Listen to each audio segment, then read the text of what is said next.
Fascia release is a method of working through a form of connective tissue in which we aim to reduce any adhesions, tension, tight spots, or even trigger points as you may know it.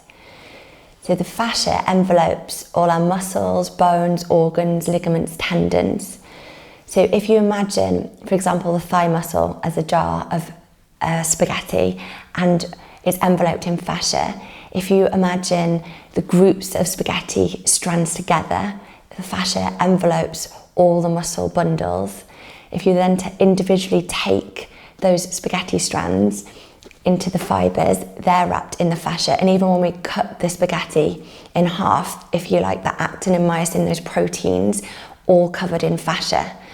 So we can't really address the muscles unless we're truly addressing the fascia first and foremost.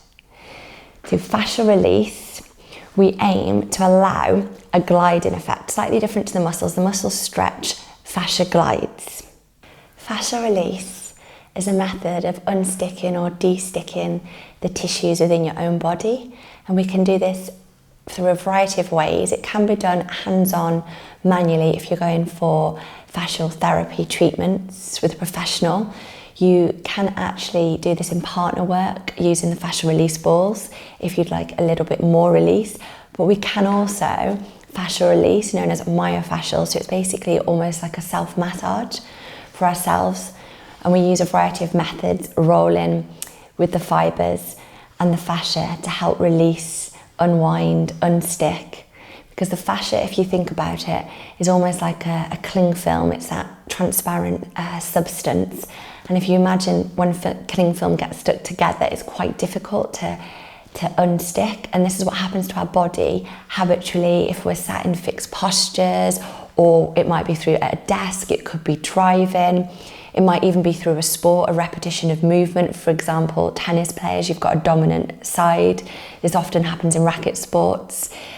And we tend to get then an imbalance in not only the muscular system, but through the fascial lines. And if you almost imagine a bag of onions and they're your muscles and the fascia is the net that covers it, the net can get pulled. So we need to roll and release the net, if you like, to help everything release in the whole body, to produce a symmetry rather than asymmetry, to allow us to move and function more effectively. Our fascia will also affect our breathing capacity as well, so it's very important. Everything goes together.